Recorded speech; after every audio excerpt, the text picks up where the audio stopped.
नमस्कार, hornbill TV देख रहे हैं आप। मैं हूं आपके साथ विशाल गर्ग। खबरों की शुरुआत करेंगे देहरादून के हाथीबड़ कला में नव वर्ष के उपलक्ष्य में पूर्व सैनिक मिलन कार्यक्रम का आयोजन किया गया, जहां मुख्य अतिथि के रूप में सीएम धामी ने शिरकत की। इस दौरान उन्होंने कार्यक्रम को संबोधित करते हुए कहा है कि पीएम मोदी के नेतृत्व में देश हर क्षेत्र में आगे बढ़ रहा है। प्रधानमंत्री ने हर एक भारतवासी के मन में विश्वास भरने का भी काम किया है। भारतवासी अब किसी भी फील्ड में कम नहीं है। आगे उन्होंने कहा है कि आज हमारी गिनती दुनिया के सबसे प्रमुख देशों में होती है। भारत विश्व की चौथी सबसे बड़ी अर्थव्यवस्था बन गई है। रक्षा उपकरणों के लिए पहले हम विदेशों पर निर्भर थे, लेकिन आज समय बदल गया है। आज हम रक्षा उपकरणों के बड़े निर्यातक देशों में भी शामिल हो गए हैं। बनाया तो मैंने देखा वहाँ की जो वीर नारियां हैं, अन्य जो वहाँ के लोग हैं, बहुत शानदार काम कर रहे हैं। इतने अच्छे अच्छे कपड़े बना रहे हैं। 5,000 6,000 का अच्छा कोट मिल रहा है। बहुत अच्छा, मतलब बहुत डिमांड है। मैंने भी एक खरीदा वहां से। उस दिन मैंने पहना, बड़ा गर्म भी होता है। तो बहुत शानदार काम आज महिलाएं कर रही हैं, हमारे लोग कर रहे हैं। लेकिन दुर्भाग्य क्या होता है कि आज ये ऐसी पार्टियां हैं, ऐसे दल हैं, सैनिक हमारे इतने पराक्रमी हैं, उनके परिवार इतने अनुशासन से काम करते हैं, इतनी जीवटता से काम करते हैं, अपने बच्चों को पीछे छोड़ के सेना युद्ध के मैदान में जाती है, सोचती नहीं कि आगे क्या होगा, पीछे क्या होगा। केवल देश पहले होता है उनके लिए। और देश की सेना जब सर्जिकल स्ट्राइक करती है, ऑपरेशन सिंदूर चलाकर उन दुश्मनों के आतंकवादी अड्डों को नष्ट कर देती है, नेस्तनाबूद कर देती है, लेकिन कुछ लोग उन पर भी प्रश्न चिन्ह खड़ा करते हैं, सबूत मांगते हैं, सेना से सबूत मांगते हैं। हमारा विरोध करिए, कोई बात नहीं, आप मोदी जी का भी विरोध कर रहे हैं, पार्टी का भी विरोध कर रहे हैं, वो बात समझ में आती है। लेकिन ये विरोध करते करते सेना का भी विरोध करने लगते हैं, देश का भी विरोध करने लगते हैं, दुनिया के दूसरे मंचों पर जाकर भारत की कमियां गिनाने लगते हैं। देश प्रथम होता है, दल बहुत बाद में होता है, संगठन बहुत बाद में होता है।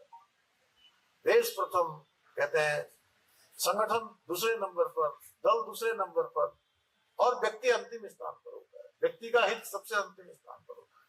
लेकिन यहाँ सब चीजें छोड़कर संगठन पहले, दल पहले, मैं पहले, देश जाए कहीं भी, इस प्रकार की भावना है। तो ये मंच नहीं है बोलने का, लेकिन मुझे लगता था कि मेरे मन में वैसे विचार आ गया। मुझे तो था ही नहीं कि यहाँ पर मुझे कुछ बोलना है। मैं तो आप लोगों का आज आशीर्वाद देने के लिए, आप सबको शुभकामनाएं देने के लिए आया। तो मैं बहुत आप सबका आभार व्यक्त करता हूँ, इतनी बड़ी संख्या में आप आए हैं, और आपके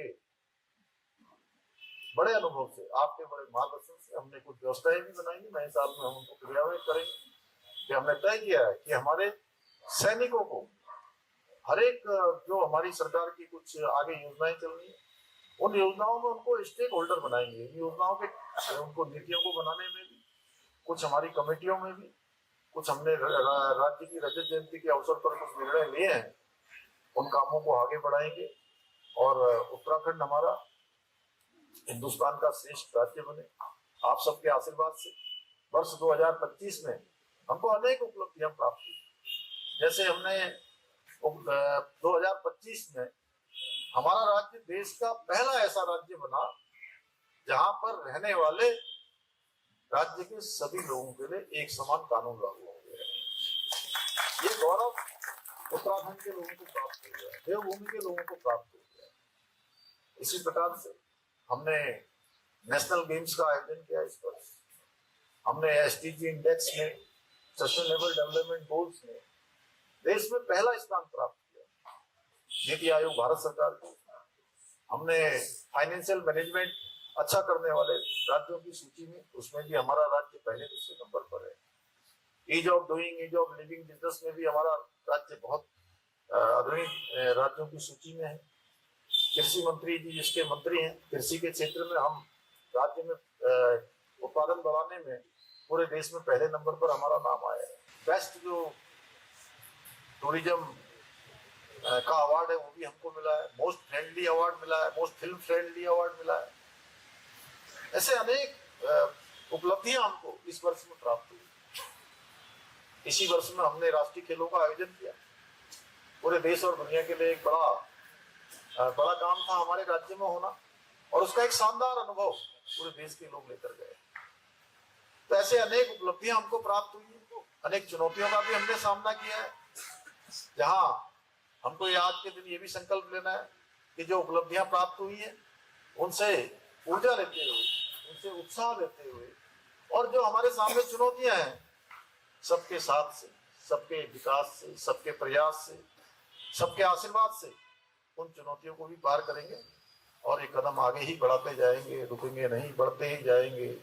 और वो कहते हैं रुक मत जाना, थक मत जाना, चलते जाना, बढ़ते जाना, कहते जाना भारत माँ की जय, भारत माँ की जय। साल 2025 के आखिरी दिन उत्तराखंड के मुख्यमंत्री पुष्कर सिंह धामी ने मीडिया के कई सवालों पर जवाब दिया है। उन्होंने कहा कि साल 2025 में जहां सरकार ने कई उपलब्धियां हासिल की, तो कई चुनौतियों का भी सामना करना पड़ा। उन्होंने कहा कि सरकार की बड़ी उपलब्धियों में समान नागरिक संहिता का क्रियान्वयन, मदरसा अधिनियम का उन्मूलन और 10,000 एकड़ से अधिक अतिक्रमण भूमि की मुक्ति, राजस्व वृद्धि और सतत विकास लक्ष्यों में शीर्ष स्थान शामिल रहा है।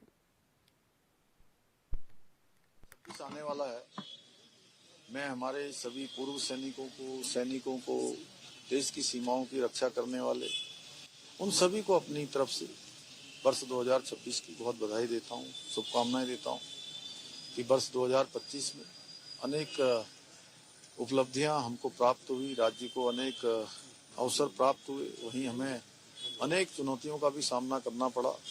हम सब ने मिलकर इन चुनौतियों का सामना किया। उन चुनौतियों पर हम लोग हर मोर्चे पर सभी लोग मिलजुल कर उन सभी चुनौतियों को पार करा हमने, उन चुनौतियों से आगे बढ़े हैं। वर्ष 2025 हमारे राज्य की दृष्टि से, विकास की दृष्टि से, नवाचार की दृष्टि से, हर एक क्षेत्र में रोजगार की दृष्टि से, सुशासन की दृष्टि से एक उपलब्धि भरा वर्ष साबित हो। मैं भगवान से प्रार्थना करता हूँ हमारे प्रधानमंत्री आदरणीय मोदी जी के नेतृत्व में जिस प्रकार से आज देश आगे बढ़ रहा है, उन्हीं के मार्गदर्शन में हमारा प्रदेश आगे बढ़ रहा है, आगे भी निरंतर यूं ही प्रगति करता रहे। और जो विकसित भारत का हमारा संकल्प है, वो संकल्प जिस तेज गति से आगे बढ़ रहा है, उस संकल्प के लिए हम सभी अपने अपने स्तर पर जो जिम्मेदारी हमारे पास है, उस जिम्मेदारी को पूरी तन्मयता के साथ, पूरे समर्पण के साथ, मेहनत और ईमानदारी के साथ पूरा करें, जिससे कि ये संकल्प हमारा जल्दी से जल्दी सिद्धि को प्राप्त हो। एक बार फिर से मेरी सभी को बहुत बहुत शुभकामनाएं। देखिए, इस वर्ष हमारे लिए जरूर ये बहुत उपलब्धि वर्ष रहा, जहाँ की समान नागरिक संहिता का कानून इस वर्ष हमने प्रदेश में लागू किया। राष्ट्रीय खेलों का आयोजन हुआ, ऑपरेशन कालनेमी राज्य के अंदर चलाया गया, जो आज पूरे देश के अंदर जिसकी सराहना हो रही है। और इसी प्रकार से हमने कई सारे एक्ट भी बनाए। हमने राज्य के अंदर मदरसा एक्ट समाप्त करने का भी निर्णय लिया है। बड़ी सारी जमीनें जो अवैध रूप से अतिक्रमित की हुई थी, 10,000 एकड़ से अधिक जमीनें हमने इस अतिक्रमण से मुक्त कराई है। अनेक विकास के काम भी हमने आगे बढ़ाए हैं। विकास के कामों में भी उत्तराखंड को पूरे देश के अंदर एक उदाहरण माना गया है, चाहे वो खनन सुधार का क्षेत्र हो, जिसमें भारत सरकार ने हमको 200 करोड़ रुपए की धनराशि प्रोत्साहन राशि के रूप में प्रदान की है, 100 करोड़ के रूप में। वहीं हमने अपना रेवेन्यू भी पिछले 2 सालों में बहुत तेजी से आगे बढ़ाया है। जो रेवेन्यू हमारा 400 करोड़ के आसपास हुआ करता था, वो रेवेन्यू हमारा 1200 करोड़ पहुंच गया है। एक बड़ी उपलब्धि इस क्षेत्र में हमारी रही है। एसडीजी इंडेक्स में, सस्टेनेबल डेवलपमेंट गोल्स में भी हम देश के पहले पायदान पर आए हैं, पहले नंबर पर हमारा स्थान आया है। ईज ऑफ डूइंग बिजनेस हो, ईज ऑफ लिविंग बिजनेस हो, सिंगल विंडो सिस्टम हो, या हमारे इन्वेस्टर समिट में हुए एमओयू को धरातल पर उतारना हो, इन सभी क्षेत्रों में एक बड़ी उपलब्धि हमको प्राप्त हुई है। आने वाले समय में हमको जहां 2027 के प्रारंभ में ही कुंभ मेले का भी आयोजन होना है हरिद्वार में हमें उसके लिए भी तैयारी करनी है। ऐतिहासिक रूप से हमारी यात्राएं और अच्छी हों। शीतकालीन यात्रा जो हमने प्रारंभ की है, वह भी सुशासन की दृष्टि से और प्रशासन की दृष्टि से हर क्षेत्र में हम नवाचारों को अपनाएंगे। उत्तराखंड हिंदुस्तान का श्रेष्ठ राज्य बने, उसमें हर एक उत्तराखंडी का अपना योगदान हो, उसके लिए हम सबका आह्वान भी करेंगे। और ये वर्ष हमारा और उपलब्धियों भरा वर्ष हो, ऐसी मेरी भगवान से, परमपिता परमेश्वर से प्रार्थना है। चमोली के पीपलकोटी में निर्माणाधीन टीएचडीसी परियोजना के दौरान हुए लोको ट्रेन हादसे पर उत्तराखंड के मुख्यमंत्री पुष्कर सिंह धामी ने गहरा दुख प्रकट किया है। ऐसे में मुख्यमंत्री धामी का कहना है कि इस मामले पर चमोली के जिलाधिकारी और एसपी से भी बात कर घायलों के समुचित उपचार के लिए दिशा निर्देश दिए गए हैं। साथ ही उन्होंने कहा कि गनीमत रही कि हादसे में किसी की मृत्यु नहीं हुई, लेकिन 50 से 60 लोग इसमें घायल जरूर हो गए हैं और उन्हें समुचित उपचार भी दिया जा रहा है।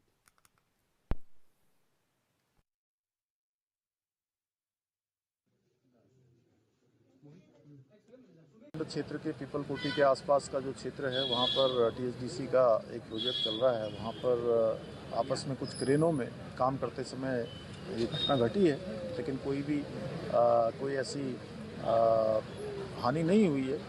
चोटिल जरूर हुए हैं वहाँ पर 50-60 लोग। मेरी सर्वे आज प्रातःकाल ही वहाँ के जिलाधिकारी और वहाँ के वरिष्ठ पुलिस अधीक्षक से वार्ता हो गई है। सभी को उपचार दिया जा रहा है। सभी लोग शीघ्र जल्दी स्वस्थ हों, मैं भगवान से प्रार्थना करता हूँ और हर प्रकार से ऐसे लोगों का इलाज किया जाए, उनको सभी सहायता प्रदान की जाए, इसके लिए मैंने कहा। बीजेपी प्रदेश प्रवक्ता कुंवर जपेंद्र ने एक बयान देते हुए ये कहा है कि सीएम धामी के नेतृत्व में उत्तराखंड सरकार ने खनन सुधारों में उत्कृष्ट प्रदर्शन कर देश में दूसरा स्थान हासिल कर लिया है और केंद्र सरकार ने उत्तराखंड को एक 200 करोड़ की प्रोत्साहन राशि से पुरस्कृत भी किया है। राज्य की लगातार प्रगति को लेकर बीजेपी प्रदेश का कहना है कि युवा मुख्यमंत्री पुष्कर सिंह धामी विकसित उत्तराखंड के सपने को निरंतर आगे बढ़ा रहे हैं।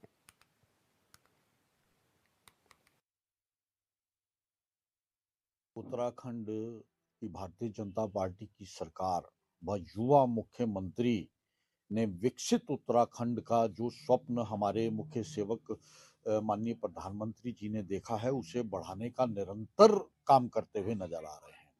जो राजस्व पहले कांग्रेस की सरकारों के समय कांग्रेस की सरकारों के और कांग्रेस के नेताओं के व्यक्तिगत आमदन का साधन हुआ करता था, उस खनन को प्रदेशवासियों के लिए एक बड़े राजस्व में तब्दील करके माननीय मुख्यमंत्री जी ने ये साबित कर दिया है कि अगर प्रदेश हित की राजनीति हो, प्रदेश को विकसित राज्य बनाने की राजनीति करनी हो तो कैसे की जाती है। उत्तराखंड को देश के अग्रणीय राज्यों में शुमार करने की दृष्टि से राज्य के राजस्व का और राज्य में रोजगार सर्जन एक महत्वपूर्ण पायदान है। और जब माननीय मुख्यमंत्री जी ने 2021 में कार्यकाल संभाला था तो 20,000 के लगभग यहाँ सरकारी रोजगार उपलब्ध था। इतने हजारों हजार लोगों को रोजगार देकर और भविष्य में भी उत्तराखंड के आने वाले 25 वर्षों का रोड मैप तैयार करके जिस गति से कार्य हो रहा है, तो वो निश्चित तौर पर प्रशंसनीय है। साल के आखिरी दिन हरिद्वार स्थित मनसा देवी मंदिर में आस्था का सैलाब उमड़ पड़ा है। सुबह से ही बड़ी संख्या में श्रद्धालु मंदिर पहुंचकर मां मनसा देवी के दर्शन को पहुंचे हैं। भक्त बीते साल की परेशानियों से मुक्ति और आने वाले नए साल में सुख, शांति और समृद्धि की कामना करते भी नजर आए। मंदिर परिसर में श्रद्धालुओं की लंबी कतारें लगी हुई हैं। वहीं भारी भीड़ को देखते हुए प्रशासन और मंदिर समिति ने सुरक्षा के भी पुख्ता इंतजाम किए हुए हैं। पुलिस बल की तैनाती के साथ व्यवस्थाओं पर भी लगाम लगातार नजर आ रही है।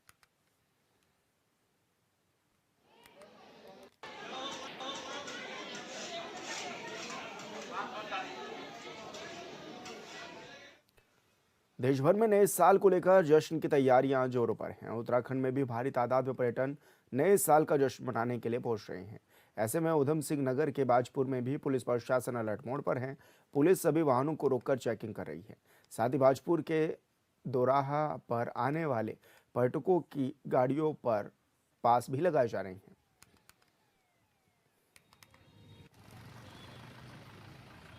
इसमें जो नया वर्ष है इसके लिए बाजपुर पुलिस ने पूरी तैयारी कर रखी है। इसमें सबसे पहले जो हमारा मेन एम है वो है ट्रैफिक व्यवस्था को सुचारू रूप से संचालित करना, क्योंकि जो बाजपुर से जो ट्रैफिक आ रहा है वो हल्द्वानी के लिए भी जाएगा। बाबा नीम करोली के दर्शन के लिए जो श्रद्धालु आते हैं वो हो गए, नैनीताल के लिए हो गए और रामनगर के लिए हो गए। इसलिए हमारा एक पूरा ध्येय है कि जो ट्रैफिक है वो सुचारू रहे और जो आदमी आ रहा है उसे सुगम ट्रैफिक व्यवस्था मिले। इसके लिए हमने दोराहे पे पर्याप्त पुलिस बल लगाया है। इसके साथ साथ जो रामनगर जाने वाला रोड है उस पर वरना खेड़ा और बरहनी में भी पुलिस लगातार मुस्तैद है और चेकिंग कर रही है।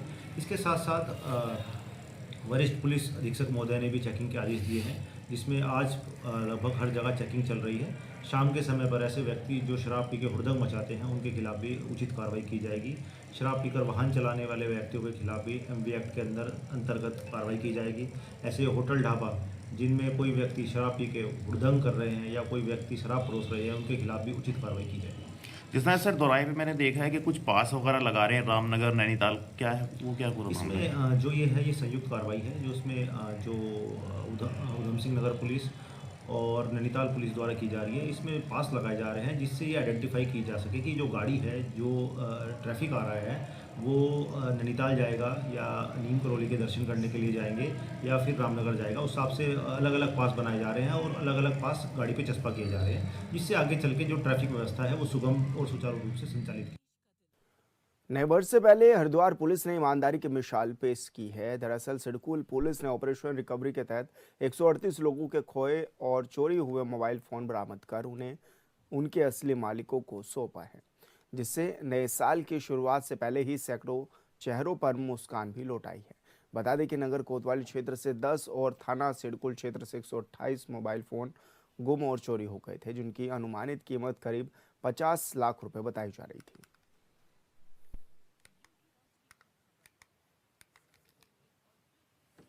3 महीने हो गए। पुलिस ने आज लौटाया है। हाँ, आज लौटा है। किस तरीके से देखते हैं, क्या सामान था फोन में, मेरे से क्या डाटा थे जो आज पाकर खुशी हुई? खुशी हुई, नया साल के पहले मेरा फ़ोन मिल गया। पुलिस को सबको बड़ी मेहरबानी, धन्यवाद है, मेरा फ़ोन मिल गया। हमें भी बहुत खुशी हुई है।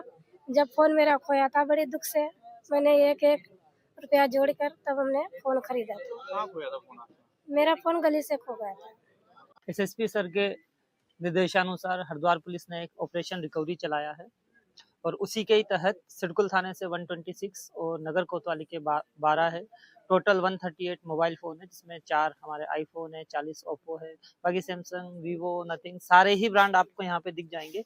सभी की रिकवरी की गई है और एक सौगात हरिद्वार पुलिस की तरफ से सभी जनपद वासियों को दी जा रही है, जिसमें CIR जो पोर्टल है हमारा, उस पोर्टल के थ्रू जो रिकवरी की है इनको मोबाइल फोन्स को इनके जो स्वामी है उनकी सुपुर्दगी में आज दिया जाएगा।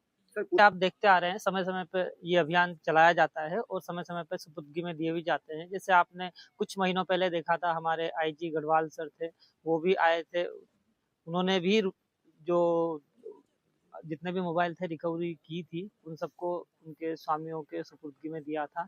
ऐसे ही बीच में हमारे SSP सर है, उन्होंने भी किया था और लगातार हम ये करते जाते हैं, ताकि क्योंकि मोबाइल हमारे आज की लाइफ में एक बहुत ही इम्पोर्टेंट पार्ट है और हम चाहते हैं कि अगर किसी का गलती से कहीं खो जाता है, कहीं चोरी हो जाता है, कुछ भी होता है, तो उसको वापस कड़ी मेहनत के बाद वापस दिया जाता है और ढूंढते हैं।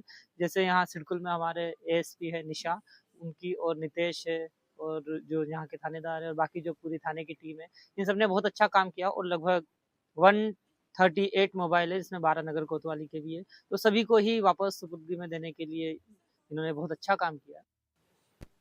उत्तरकाशी का ऐतिहासिक, पौराणिक और धार्मिक माघ मेले की तैयारियों को लेकर जिला पंचायत अध्यक्ष रमेश चौहान ने संबंधित विभागीय अधिकारियों और मेला समिति के पदाधिकारियों के साथ समीक्षा बैठक की।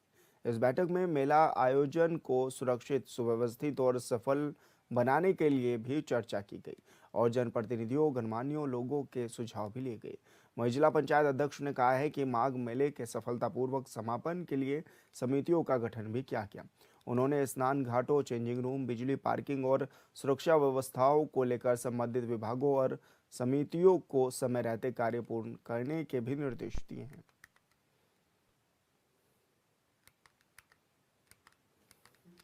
मेला 2026 को लेकर के संपूर्ण जनपद वासियों में और जिला पंचायत में बड़ा उत्साह है। हमने ये द्वितीय बैठक आज संपन्न की है। इसमें अधिकारियों के साथ और बोर्ड के साथ सभी जितने हमारे इसके एक्सपर्ट हैं उनको बुला करके हमने उनके साथ समीक्षा की है, विस्तृत रूप से चर्चा की है और सभी का ये प्रयास है कि माघ मेले को बहुत वृहद रूप देते हुए, इस ऐतिहासिक और पौराणिक मेले को इसकी पहचान दिलाते हुए इसको बहुत अच्छे प्रकार से संपन्न करने के लिए हमने विभिन्न प्रकार की समितियों का गठन किया है। देव डोलियों का आगमन होगा और इस अवसर पर प्रदेश के मुख्यमंत्री, अनेकों वरिष्ठ VVIPs यहाँ पर आमंत्रित किए जाएंगे और यहाँ की संस्कृति का दर्शन संपूर्ण प्रदेश और देश को कराया जाएगा। ये माँ गंगा और यमुना की भूमि है और ये जो हमारे थौलू हैं, मेले हैं, ये हमारी पौराणिक संस्कृति के अंग हैं। ये हमारे पास विरासत के रूप में प्राप्त हैं। इनको हम बहुत अच्छे प्रकार से संवर्धन करते हुए अपनी नई पीढ़ी को भी संस्कृति का हस्तांतरण करने के रूप में लेने को देखते हैं। जिला पंचायत अध्यक्ष जी के सानिध्य में आज ये जो है माघ मेले के सुझाव के संबंध में ये दूसरी बैठक का आयोजन किया गया और इसमें सभी जनप्रतिनिधियों ने अपना अपना सुझाव रखा है और मेरे द्वारा जो है माननीय अध्यक्ष जी और सभी टीम को एक सुझाव रखा गया है कि यहाँ पे हमारे वाटर स्पोर्ट्स की अपार संभावनाएं हैं। वाटर स्पोर्ट्स हो गया, हमारा पैराग्लाइडिंग हो गया। यहाँ पे अगर हम इस प्रकार के अगर कार्यक्रम करवाते हैं तो जो हमारे जो युवा हैं उनके अंदर एक नया एक उत्साह होगा और जो आने वाला जो समय है वाटर स्पोर्ट्स का है और ये जो है ज़रूर हमारे जो है उत्तरकाशी मेले में आकर्षण का रूप तो बनेगा ही बनेगा और ये जो है आने वाले समय में स्वरोजगार का भी एक साधन बनेगा ताकि जो ये पलायन है इनसे इस पर ज़रूर असर पड़ेगा क्योंकि लोग जो है इन सब चीज़ों को सीखेंगे। आने वाले समय में वाटर स्पोर्ट्स में और कंपटीशन में जो पार्टिसिपेट करेंगे तो मुझे लगता है कि ये बहुत इंटरेस्टिंग होगा और माननीय अध्यक्ष जी ने बड़े सीरियसली जो है सुझाव को। विकासनगर में जन संघर्ष मोर्चा अध्यक्ष और GMVN के पूर्व उपाध्यक्ष रघुनाथ सिंह नेगी के नेतृत्व में कार्यकर्ताओं ने तहसील में प्रदर्शन किया। इस दौरान उन्होंने मुख्यमंत्री के नाम ज्ञापन उप जिलाधिकारी को सौंपा जिसमें उन्होंने आरोप लगाया है कि गोल्डन कार्ड की भारी विसंगतियों के चलते सूचीबद्ध अस्पताल कैशलेस इलाज से इनकार कर रहे हैं। कार्मिक और पेंशनर्स इलाज के लिए दर-दर भटक रहे हैं। उन्होंने कहा कि अस्पतालों में लूट खसोट, जरूरतमंद मरीजों को इलाज न मिलना, गर्भवती महिलाओं की मौत, स्टाफ की कमी और दुर्गम क्षेत्रों में डॉक्टरों की गैर मौजूदगी जैसे गंभीर अव्यवस्थाएं बढ़ती जा रही हैं।